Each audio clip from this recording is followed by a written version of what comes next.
We're back on Southeast Texas Weekly. Michael Lindsay was not able to make it this week, but Kent Bettman and W.L. Pate are here from the right to talk about a couple of big issues here. Well, we can say what a great guy Michael Lindsay Yes. is. Great guy. We should. And knowing him, he's probably working with his lovely wife, Cindy, to try to help out the Mediterranean Festival that's going to be going Yeah, on. oh, that's probably it. In fact, You I would know. like to endorse him for office right now. That's right. I mean, immediately.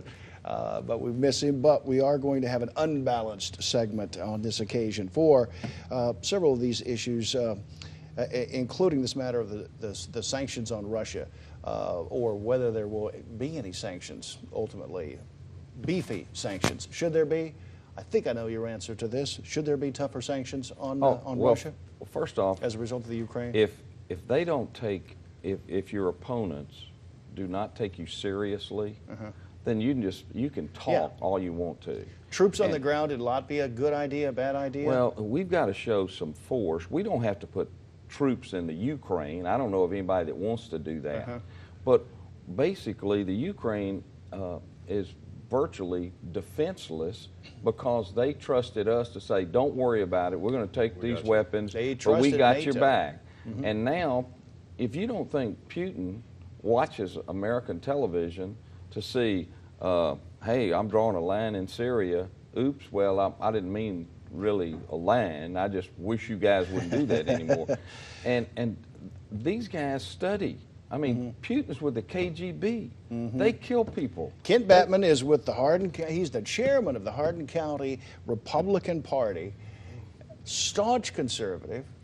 Kent Bettman, if solving societal problems is the measure of a great leader, why is there no praise of this administration when it comes to their efforts to curb sexual abuse on college campuses, to curb sexual assaults in the U.S. military? Great deal of effort's been taken in terms of policy in these areas. Why are conservatives not praising this president for his efforts in this? Well, unfortunately, conservatives, we usually rate and grade results. So as a result, there's a tough time praising this president for anything. And remember what Putin said, going back to that. This president is either hugely incompetent or actually working against his own country. That was Putin that said that a while back. So Now you're talking. Now we're not talking Jimmy Fallon as Vladimir. No, that was Putin. No, this was the real one. Putin's quote. No, Sure I'm it just was. saying that for a clarification. No, that was Putin's this quote. guy, Putin, he doesn't respect President Obama, and if you don't have people's respect, whatever you say, they're not going to listen to it. Why has your party thrown up the white flag when it comes to the repeal of Obamacare? I don't think the white flag has been thrown up on anything. I do think that the party leaders are way too concerned about winning the Senate this fall, so they're not taking any battles that could potentially hurt the chance of taking over the Senate. Do you know some of the Senate candidates, most notably in Arkansas, Pryor, and possibly even Landrieu over in Louisiana, may run on Obamacare? Well, here's What the say you? here's the thing. There are some ideas that the president pushed that's universal, that people would support. Covering people with pre-existing conditions, not putting a cap on a lot of things, so that you really have health insurance. But some of the things that really would have driven the price down is to be able to sell insurance over state lines. Every single state's got an insurance commission that goes, this is what we're going to do. And when you've got a 65-year-old woman that's paying maternity benefits, that's grossly unfair to her. But somebody that's 30, it makes perfect sense. Yeah. So it's disproportionate as far as just putting so many things in the policy that it has to have, that it's going to make the price go up. You'll forgive me, from the New York Post. We usually have this on the screen. I do not on this occasion. But it says the big lie is that this law is paid for. Reductions in future Medicare spending pay for over half the law, including a staggering 27% cut in payments to Medicare Advantage plans. That's on paper, but the administration is postponing the Medicare Advantage cuts to dodge angry seniors. 27% cut.